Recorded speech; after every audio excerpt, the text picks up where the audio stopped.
तभी उसकी फोन पर डॉक्टर सारिका का फोन आया।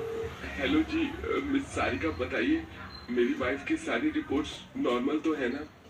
मुबारक हो मिस्टर रोहन, आपकी वाइफ प्रेग्नेंट है, आप पिता बनने वाले हो। ये सुनने के बाद तो उसकी खुशी का ठिकाना ही नहीं रहा। रोहन रास्ते में ही खुशी से झूमने लगा। Thank you so much doctor Sarika, आपने मुझे बहुत बड़ी खुशखबरी दी है। इतना कहकर रोहन फोन काट देता है, जिसके बाद वह खुद से कहता है, अरे इतनी अच्छी खुशखबरी है, ये खुशखबरी तो मुझे सबसे पहले अपनी माँ और अपने पिता को देनी चाहिए। इतना बोलकर रोहन तुरंत ही गांव में फोन मिलाता है अपने माता पिता के पास। अरे माँ, आप कैसे हो? ठीक तो हो ना? घर पर सब कैसे हैं? मैंने आपको एक खुशखबरी देने के लिए फोन किया है। दरअसल आप दादी बनने वाली हो और मैं पिता बनने वाला हूँ। अरे बेटा, क्या बात कर रहा है? तूने तो मुझे ऐसी खबर दी है जिसके लिए मेरे कान ही तरस रहे थे। ये तो बता, बहू कैसी है? उसकी सेहत का ख्याल रख रहा है या नहीं? हाँ माँ, रख रहा हूँ। बस माँ, यहाँ आपकी ही कमी महसूस होती है।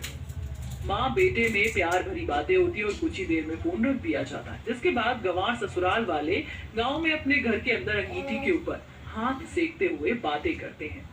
खुशी का माहौल है। अरे हेमलता, कुछ मुंह मीठे के लिए बना ही दो। कल बनाऊंगी गाजर का हलवा, और सुनो, कल गांव में बूंदी बंटवा देना, तुम्हारा बेटा पिता बनने वाला है। इस खुशी का हमने कब से इंतजार किया है। अरे माँ, फिर तो हमें वहाँ भाभी के पास होना चाहिए ना। अगर हम यहाँ पर रहेंगे तो फिर भाभी का ख्याल कैसे रखेंगे? हमारे घर का पहला बच्चा है। सही बोल रही हो बेटी तुम, हमें शहर में अपनी बहू के पास होना चाहिए। पूर्णिमा की बात पर वो दोनों सहमत हो जाते हैं। उसके बाद सभी गांव से शहर आने का सोचते हैं। माँ, रोहन भैया शहर में हम लोगों को घुमाएंगे। बेटा, हम वहाँ घूमने नहीं, तुम्हारी भाभी की देखभाल के लिए जा रहे हैं। और जरा कपड़े गर्म पहन लेना, क्योंकि वहाँ सर्दी बहुत ज्यादा होगी। इस तरह पूरा परिवार बस का सफर करते हुए ठंड में शहर आ जाता है। रात का समय होता है। गंवार ससुराल वाले मॉडर्न बहू के घर का दरवाजा बजाते हैं।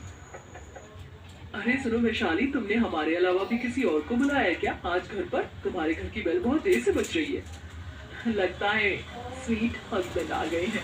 तुम भी ना कैसी बातें करती हो। अभी देख कर आती हूँ कौन है दरवाजे पर। वैशाली जैसी दरवाजा खोलती है कि सामने गांव से आए गंवार ससुराल वाले खड़े होते हैं, जो ठंड में ठिठुर रहे होते हैं। अरे आप सभी लोग यहाँ अचानक से?